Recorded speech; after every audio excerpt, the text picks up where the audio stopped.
안녕하세요. 오늘의 데일리 뉴스레터에 오신 것을 환영합니다. 1.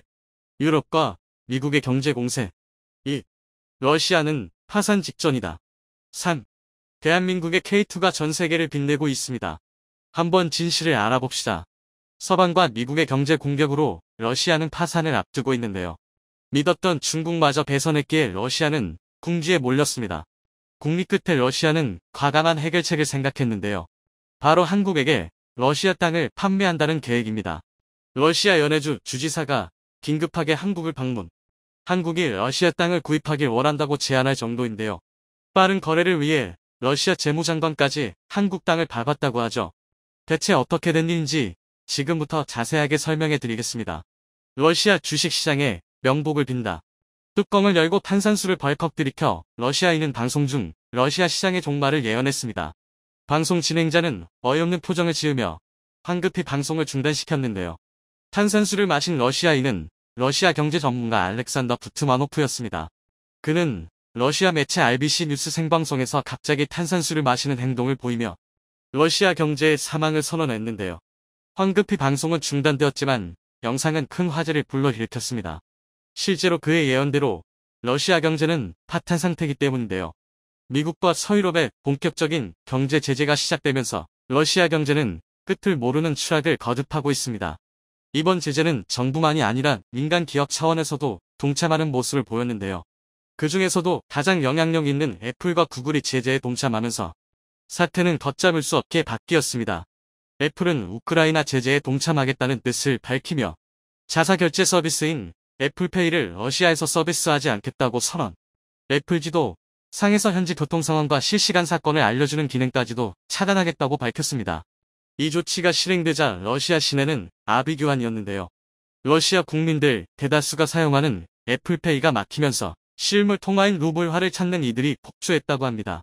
하지만 은행 기능이 마비된 상태라 루블화를 찾는 것은 불가능에 가까웠죠.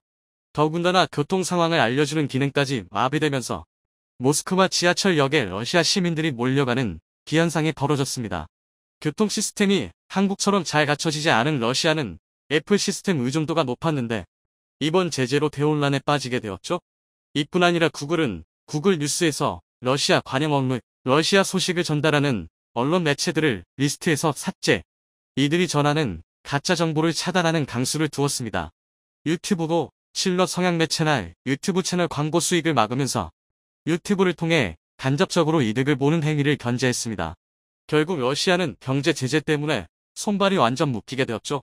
증권 투자 업계에 따르면 영국 증시의 주식 예탁 증서 DR로 된 러시아 기업 주가가 크게 폭락하며 종이값보다 더 못한 가격으로 추락했습니다. 러시아에서 가장 큰 천연가스 재벌 기업 가스프롬은 올해 고점 대비 93.76%가 떨어져 시중 거래 가격 58센트의 장을 마감했습니다. 순식간에 고평가받던 주식이 1달러도 안 되는 가격이 되었습니다. 다른 기업들 역시 마찬가지로 평균 90%가 넘는 하락폭을 기록. 파산을 해도 이상하지 않을 정도로 엄청난 급락을 겪었습니다. 심상치 않은 러시아 주식의 움직임에 맞서도 러시아를 신흥국 EM 지수에서 제외하며 손절에 나섰죠. 결국 파산하는 기업이 등장했습니다. 러시아 최대 은행인 스베르뱅크 스비어 유럽지부가 유럽중앙은행 ECB에 의해 폐쇄되었습니다. 경제 제재로 인한 뱅크런 현상 때문이라고 전해지는데요. 러시아 경제가 파탄을 맞이하자 예금을 둔 고객들이 일제히 은행으로 달려가 예금을 찾으려고 했는데요.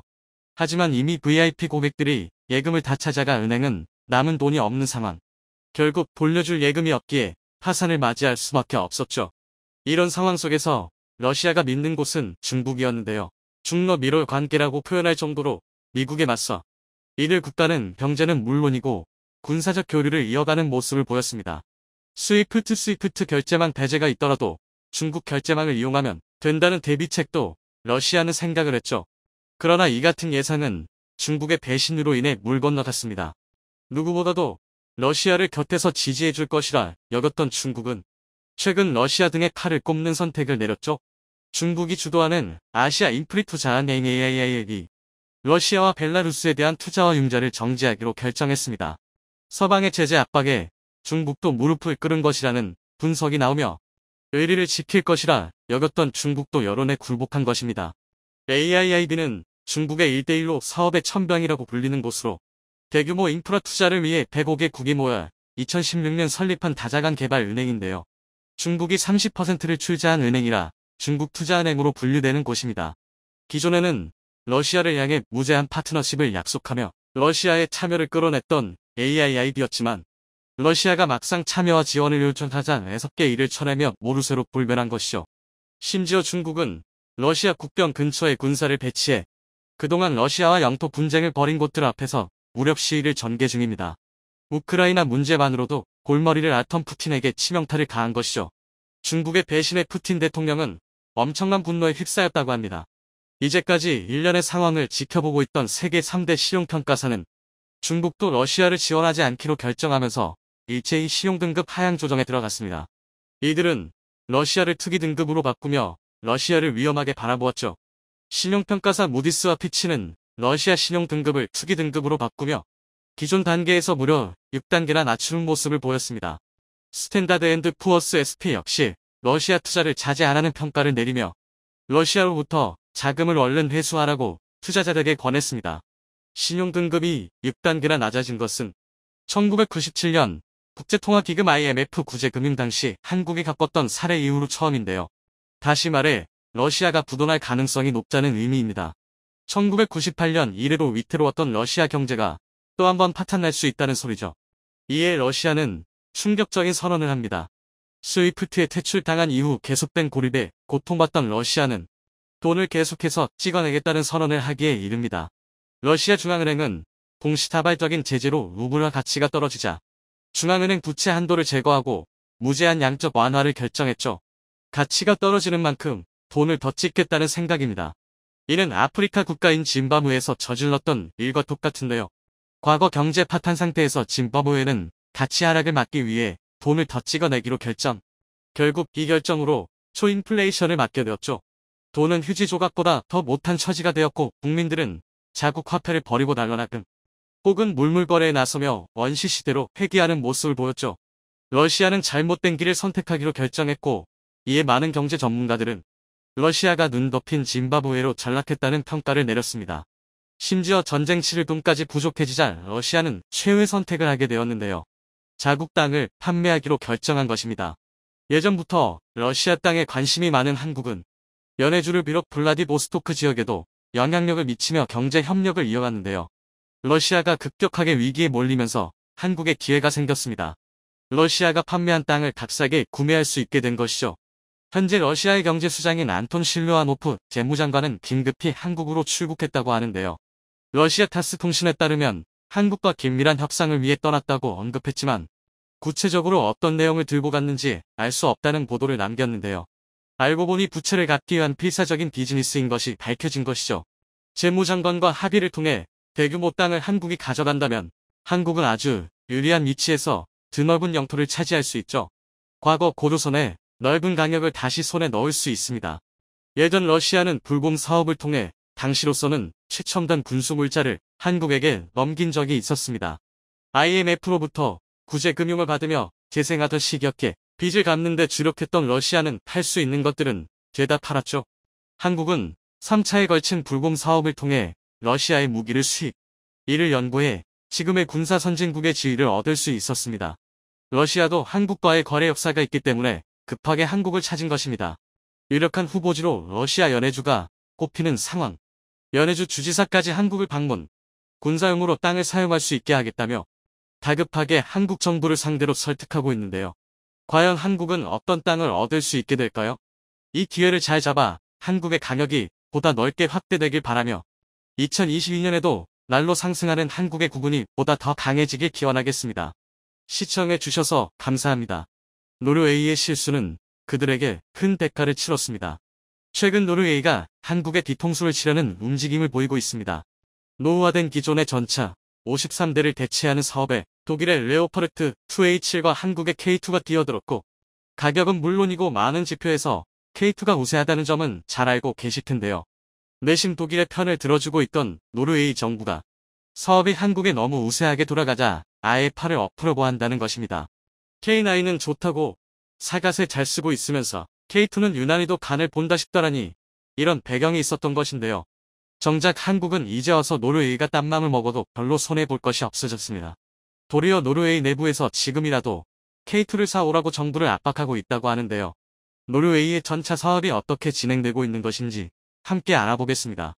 현재 노르웨이 육군은 구형 레오파르트 2 A사 전차를 대체하는 P9 360 사업을 추진하고 있습니다.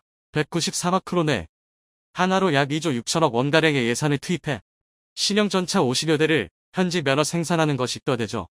향후 예비 전력 소요까지 합치면 물량은 최대 200대까지 늘어날 수도 있었습니다. 지난해 12월 현대로템은 노르웨이로 K2 시제 차량 2대를 보냈습니다. 이어서 독일 방산업체 KMW도 레오파르트 2 H 플러스 시제 차량 2대를 보내면서 올해 1월 본격적인 비교 평가가 시작됐는데요. P9 360 사업이 시작될 때만 해도 노르웨이에선 레오파르트 2 H 플러스의 낙승이 점쳐졌습니다. 오랫동안 레오파르트 시리즈 전차를 운용했기에 군수 복국 시스템이나 그 훈련면에서 K2노보다 레오파르트 2 H 플러스가 낫다는 이유에서였습니다.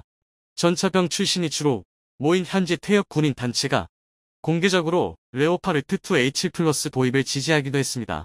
이런 분위기에서 K2노는 본격적인 평가 전부터 레오파르트 2 H 플러스 전차 가격을 낮추기 위한 들러리라는 소리를 듣기까지 했죠. 그러나 막상 현지 평가가 시작되자 노르웨이 여론이 달라지기 시작했습니다. K2노 전차가 기대 이상 성능을 보여주면서 레오파르트 2 H 플러스를 압도한 것입니다. K2노 전차가 소구력을 발휘한 주된 원인은 바로 노르웨이의 자연환경. 노르웨이는 전체 국토의 26%가 산림이고 특히 가상 적국이라 할 수 있는 그러시아와 국경을 맞댄 북부 지역은 대부분 험준한 산악지형입니다. 게다가 북쪽 나라답게 강설량도 많아 보통 차량은 움직이기조차 어려운 수준입니다. 레오파르트 2 H 플러스는 대평원 지역에서 운용을 전제로 설계됐습니다. 기본형 모델이 처음 등장한 1980년대에는 50톤대 중량, 1500마력 고출력 엔진으로 경쾌한 기동성을 자랑했지만 그 후 40년간 엔진 출력 증가 없이 중량만 20톤 가까이 늘어 기동성과 포탑 회전 속도 등 핵심 성능이 크게 악화됐습니다. 눈이 많이 오는 지형에서 전차 중량은 대단히 중요한 문제입니다. 하중이 무거워질수록 접지압이 증가해 설원지대에서 기동성이 떨어지기 때문이죠. 노르웨이가 공개한 설원지대 주행평가 영상을 보면 K2노 전차는 레오파르트 2 H 플러스 전차와 나란히 달리다 이내 속도를 올려 레오파르트 2 H 플러스를 따돌립니다. 눈이 두껍게 쌓인 설원에서 자유자재로 지그재그 회피기동을 구현하기까지 했습니다. K2노 전차의 우수한 기동성을 잘 보여주죠. 기동성 못지않게 중요한 K2노 전차 차체의 특징은 유기압 서스펜션. 산악지형이 많은 노르웨이에서 육군의 고지대 매복 작전에 유용할 만한 기능입니다. 서스펜션과 높은 주포 안각을 이용해 적핵이 공격도 가능할 것으로 예상되는데 이는 경쟁 모델과 확실히 차별화된 능력입니다. 이렇게 K2노는 여러 면에서 이미 레오파르트 2 H 플러스를 앞섰는데 가격은 그 절반도 되지 않습니다. 레오파르트 2 H 플러스 전차 가격은 독일 연방군 납품가 기준으로 대당 약 200억 원 정도입니다. 그러나 2013년 카타르에 납품할 때 실제 가격은 400억 원 이상이었던 것으로 알려졌죠. 노르웨이는 이번 전차 도입 사업을 현지 면허 생산과 기술 도입 형태로 조달할 계획입니다. 그럴 경우 레오파르트 2 H 플러스 가격이 얼마까지 치솟을지 가능하기 어렵습니다. 반면 K2 전차는 한국군 납품가 기준 80억 원대입니다. 증가 장갑과 능동 방어 장치 등 첨단 옵션을 추가해도 대당 100억에서 130억 원 정도로 알려졌습니다. 성능은 경쟁 모델과 동급 혹은 그 이상이면서 가격은 절반 이하인 것이죠. 물론 노르웨이가 기존에 운용해오던 전차가 레오파르트 플랫폼의 노후 모델인 만큼 도입 가격은 비싸더라도 훈련이나 정비 등에서 비용을 아낄 수는 있습니다. 하지만 그렇다 치더라도 도입가에서 2배가 넘는 차이를 메꾸기는 힘들 것이라는 게 중론이죠. 여기까지가 거의 1년을 끌어온 노르웨이 전차 사업의 진행 상황입니다. 테스트 결과만 보면 한국의 승리가 거의 확실한 분위기인데요. 노르웨이 수뇌부는 이런 전개가 영 맘에 들지 않는가 봅니다. 최근 몇몇 노르웨이 언론에서 노르웨이군이 신형 전차 도입을 포기하려고 한다는 말이 흘러나온 것인데요. 불과 얼마 전만 해도 올해 말까지 전차 사업의 최종 결정을 내리겠다고 했으면서 갑작스레 튀어나온 판을 엎는 발언이라 한국이나 독일은 물론 노르웨이군 내부에서도 당혹스럽다는 반응이 나오고 있습니다. 아직까지 전차 사업을 실제로 포기한다는 보도는 나오지 않은 것으로 미루어 보아 최종 결정에 직전에 마지막으로 한번 다녀보겠다는 행보로 해석되는데요. 원래 계획은 레오파르트를 이미 내정해둔 상태로 가격 협상의 카드로 쓰기 위해 K2를 끌어들여서 이용하려고 했던 것이지만 K2가 모든 테스트에서 레오파르트를 압도해버리자 이젠 K2를 떨어뜨릴 명분이 없어져 버린 것입니다. 이렇게 계획이 들어져 버리자 일부 인사들에게 전차 도입 사업 자체를 반대하게 만들고 군은 그대로 사업을 진행하는 방법을 쓴 것으로 보이는데요. 여론이 전차 반대로 기울면 못 이기는 척 전차 사업을 엎어버릴 신산이었던 것입니다. 노르웨이는 의외로 이런 여론전에 능숙한데요. 이번에도 이런 방식의 여론전을 통해 맥히지 않는 K2를 수입하느니 사업 자체를 파토내려는 것으로 보이는데요. 정작 노르웨이군 내부에서 재미있는 반응이 나오고 있습니다.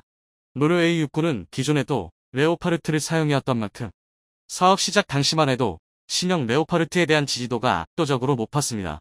당시 노르웨이 예비역이 청중으로 참여한 토론에서 노르웨이 의원들이 한 발언에 따르면 전차병 3명 중 2명은 레오파르트를 지지하고 나머지 1명은 테스트 결과를 보자는 입장이었다고 합니다. 그런데 테스트에서 K2가 압승을 거두자 여론이 K2로 기우는 모습을 보이기 시작했습니다. 당시 테스트를 주관하던 노르웨이 군인도 한국제 전차가 독일 전차와 경쟁조차 되지 않을 줄 알았는데 상당한 성능을 보여줘서 놀랐다고 말했다고 하죠. 내키지 않아 하는 사람이 많을 뿐 성능이 입증됐는데 도입하지 않을 이유가 없다는 목소리가 커지기 시작했습니다. 올해 2월에 러시아가 우크라이나를 침공한 이후 스웨덴과 핀란드가 나토 가입 의사를 드러내고 있습니다. 이 두 나라가 나토에 가입한다면 이는 노르웨이 국방에 있어서 스웨덴과 핀란드가 러시아의 침공 시 일선이 된다는 뜻입니다. 군사 전문가들은 스웨덴과 핀란드가 러시아군 저지에 실패하여 노르웨이 북단 핀마르크주 지역을 러시아가 장악했을 때 노르웨이군의 반격을 가할 수 있는 신형 전차가 없다면 국경의 주민들은 중장비를 갖춘 동맹군 또는 러시아군의 지배를 기다려야 되는 처지에 놓인다고 조언했습니다. 또한 전차 반대론의 주된 논리 중에 하나가 전차 전력을 포병 전력으로 대체하면 된다는 것인데 이는 일선의 병사들조차 전혀 동의하지 않는 뜬구름 잡는 이야기입니다. 결정적인 것은 먼저 K2를 운용하게 된 폴란드에서의 평가였습니다. 한국에서 포병 교육을 받고 돌아가 폴란드 땅에서 가장 먼저 K2를 몰게 된 폴란드 장교의 인터뷰였는데요. 저는 정말 많은 전차를 보았지만 그동안 봤던 전차 중에 K2보다 더 나은 것은 본 적이 없습니다. 한국에서 교육받고 있는 승무원들도 이 전차에 대해 매우 높이 평가하고 있습니다. 그들은 전차를 조종하는 데 있어 직관적인 조종법과 무기가 장착 방식 등 모든 부분에 만족하고 있습니다. K2는 확실히 차세대 전차라고 할 수 있습니다. 이 전차에서 작전을 수행하는 것이 훨씬 더 편안하고 확실히 더 나은 능력을 보여줍니다. 이 인터뷰가 공개되자 노르웨이에서도 K2가 러시아를 상대로 하는 방어 수단으로 유효하다는 것을 확신하게 된 것입니다. 지난 10월에는 실험 이상의 러시아인이 북극 인근 노르웨이 영토에서 드론 2대를 띄웠다가 억류당한 적도 있었고 지난달에는 러시아가 직접적으로 노르웨이가 나토 활동을 할 경우 적대하겠다고 협박을 해오기도 했습니다. 러시아는 북극과 가까운 노르웨이가 나토를 등에 업고 북극을 장악해 압박을 걸어오는 상황을 경계하는 것으로 보이는데요. 그만큼 노르웨이 상당히 날선 대응을 이어오고 있습니다. 노르웨이도 러시아의 맛으로부터 스스로를 보호할 수단을 빨리 마련해야 한다는 의미죠. 이런 상황이 되자 노르웨이군 내부에서도 K2가 내키지 않는다는 이유로 전차 사업을 미루고 있을 때기 아니라는 목소리가 나오게 된 것입니다. 한편 한국은 여유롭습니다. 처음 노르웨이와 접촉했을 때와는 다르게 지금은 K2의 파워팩 문제도 해결되었고 더 이상 노르웨이가 유럽 첫 진출도 아닙니다. 폴란드에 이미 세 자릿수의 K2를 팔았고 폴란드 현 정권이 이어진다면 잠재적으로 1000대 수출까지도 내다볼 수 있는 상태죠. 그리고 이미 노르웨이는 K2가 레오파르트와 경합해서 심지어 압도했다는 포트폴리오를 제공해줬습니다. 사실 이대로 노르웨이 사업이 엎어지더라도 한국이 딱히 잃을 것은 없는 것이죠. 질질 끌다가 입장이 역전되어 버린 노르웨이의 전차 사업. 이젠 돈을 준 노르웨이가 도리어 생존을 위해 한국에게 잘 보여야 할 판입니다. 노르웨이가 아무리 고등어 수출국이라지만 슬슬 간보는 건 그만두고 어떻게 처신할지 신중하게 고르면 좋겠습니다. 현지 시각으로 지난 6일 대한민국의 K2 흑표 10대와 K9 자주포 24대가 출고식 이후 고작 50일 만에 폴란드에 도착했습니다. 당시 폴란드 대통령 안제이 두다가 직접 버선발로 마중 나온 사건은 이미 상당히 유명해졌습니다. 그도 그럴 게 한국 무기체계가 도착한 그디니아 해군기지는 발트해에 면한 군항으로 폴란드의 수도 바르샤바에서 차로만 4시간이 걸리는 먼 거리입니다. 심지어 그디니아 해군기지에는 이미 한국 무기체계의 도착을 환명하기 위해 국방장관 같은 고위급 인사가 대거 참석해 있었는데요. 그런데 이런 자리에 대통령까지 직접 참석했다는 건 굉장히 이례적인 일입니다. 이는 폴란드가 자국 안보를 지키기 위해 한국 무기체계에 얼마나 큰 기대를 걸고 있는지 잘 말 수 있는 대목입니다. 하지만 아무리 그렇다고 해도 한국산 무기를 맞는 폴란드 정치권의 행동은 과하다 싶을 만큼 격렬한데요.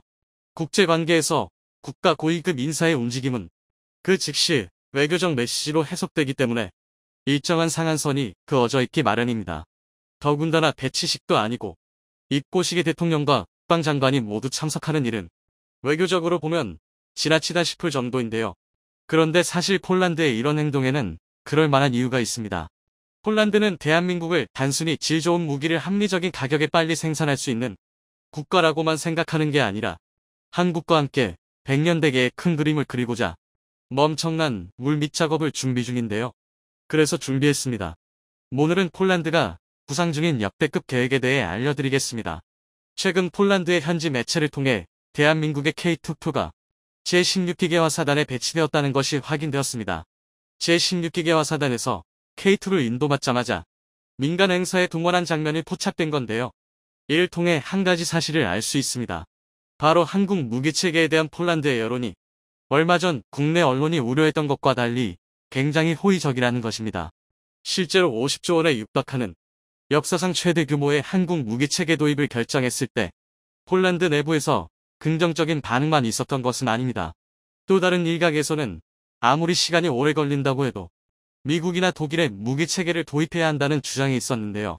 부정 여론의 입장에서는 당장 불구대천에 원수민 러시아가 언제 쳐들어올지 모르는데 잘 알지도 못하는 한국이라는 나라를 신뢰할 수 없었던 것입니다. 또 자국 방위 산업이 붕괴할 수 있다는 의견도 있었습니다. 그도 그렇게 폴란드가 한국에 도입 계약을 체결한 건 K2 흑표 전차는 무려 980대, K9 자주포는 648대에 달합니다.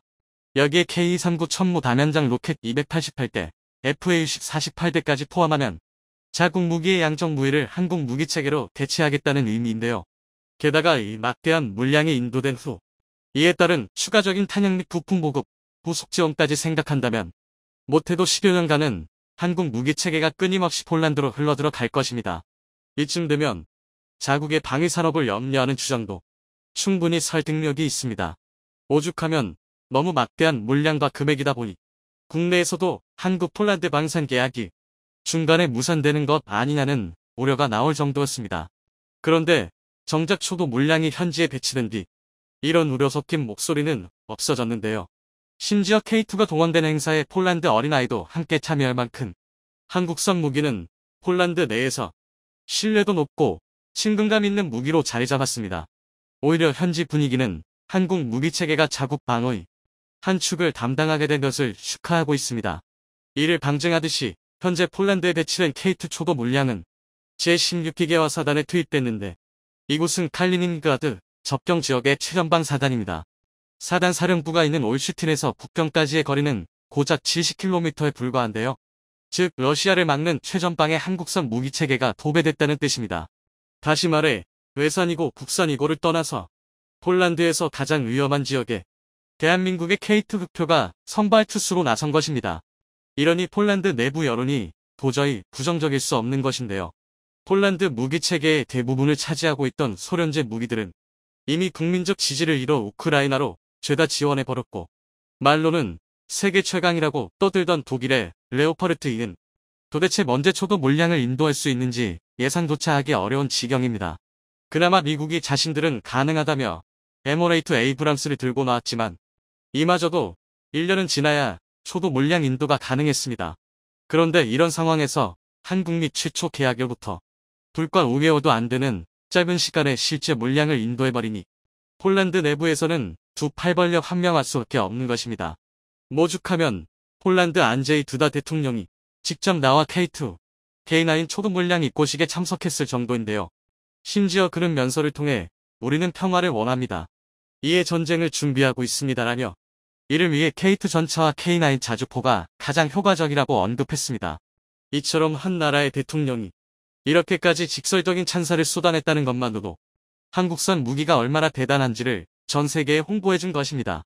실제로 국내 언론뿐만 아니라 유럽의 각종 군사 매체와 유력 외신들 또한 폴란드의 한국산 무기의 초도 물량 인도를 집중 조명했습니다. 이로 인해 전 세계의 군사 관계자와 전문가들의 시선이 다시 한번 한국 무기 체계로 쏠렸는데요. 그런데 이는 폴란드의 다분히 의도적이고 정치적인 행동일 가능성이 높습니다. 사실 과거부터 한국 무기 체계가 도입국 내부의 부정적인 여론을 호의적으로 바꾼 게 한두 번이 아닙니다. 당장 인도만 봐도 처음 한국에서 K9 자주포 100대를 도입하겠다는 발표가 나왔을 때 자국 내 여론은 꽤 불만이 많았습니다. 그 이유는 과연 한국 무기 체계가 믿을만 하냐는 것입니다. 하지만 정작 한국이 애초 계획과 빠르게 K9을 인도하기 시작하자 인도의 여론과 언론은 정신을 못 차리기 시작했는데요. 여기에 인도-파키스탄 국경 분쟁, 인도-중국 국경 분쟁에서 K9이 압도적인 성능이 증명되자 아예 한국 무기 사랑에 푹 빠져버렸습니다. 오죽하면 K9 200대를 추가 주문하기로 했을 정도인데요. 이런 전례가 있는 만큼 폴란드 정부도 한국 무기 도입 반대론자들에게 뭔가를 보여줘야 했습니다. 그래서 대통령까지 직접 나서면서 한국 무기 체계를 극찬한 데는 폴란드에 큰 그림이 깔려 있었던 것입니다. 이에 따른 근거도 충분한데요. 먼저 폴란드의 KF-21 개발 사업 참여입니다. 그동안 폴란드가 KF-21에 관심을 두고 있다는 건 공공연한 비밀이었습니다. 지난 9월 5일 폴란드에서 열린 엠스포 국제 방산 전시회에서도 폴란드 대통령이 직접 가히 홍보관을 찾으며 KF-21에 대한 관심을 숨기지 않았는데요. 또 카이에서도 폴란드 현지의 국제 항공학교, FA-10 부품 공장 등을 설립하며 기술 협력 가능성을 숨기지 않았습니다.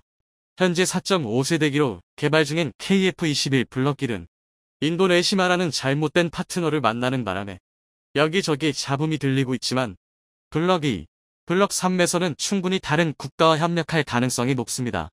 이를 방증하듯 한국에서는 이미 KF-21 블럭1과 블럭2, 블럭3을 다른 기체로 보고 있습니다.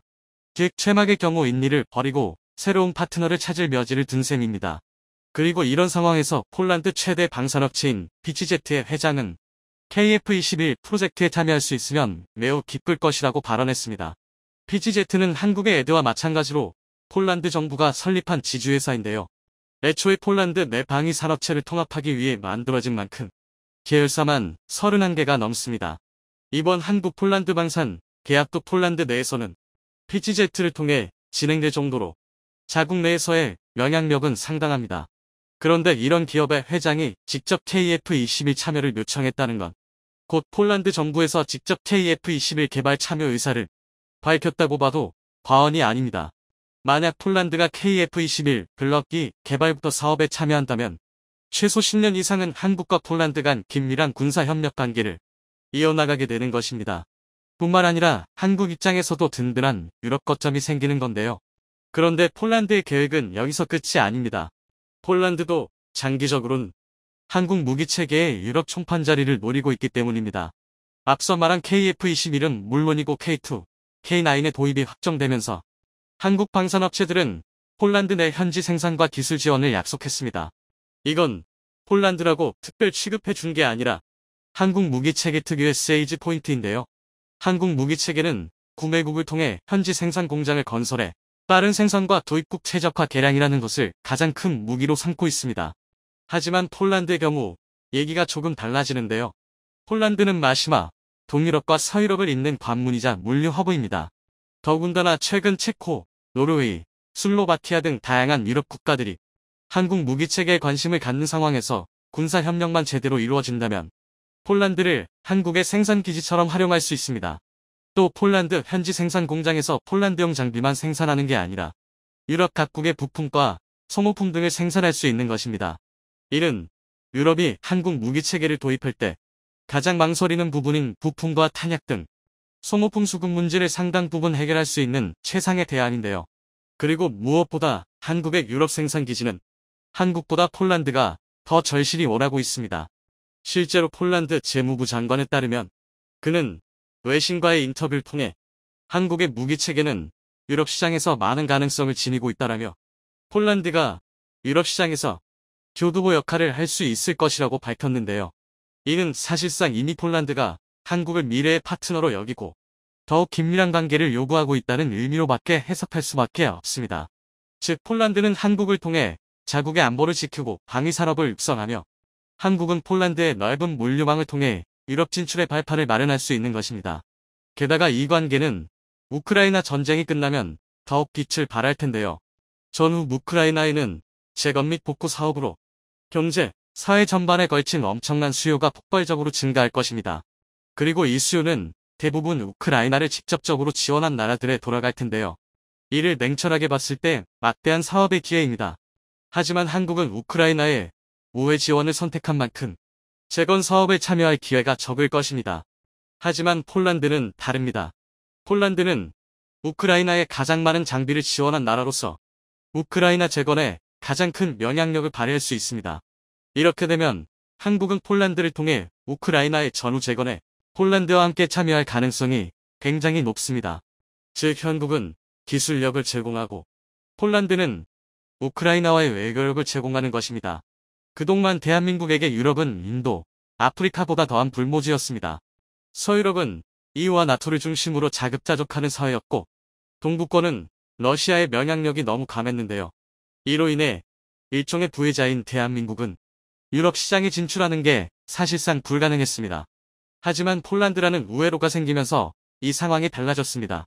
결정적으로 폴란드라는 파트너가 생겨 유럽 시장에서 대한민국을 보증하기 때문입니다. 이처럼 폴란드 방산 계약은 언론에 드러난 표면적인 것보다 더 큰 가치가 담겨 있습니다. 이처럼 한국은 폴란드라는 방위압력 국가를 내세워 미래 유럽 시장을 주도하는 시험대에 오르겠습니다.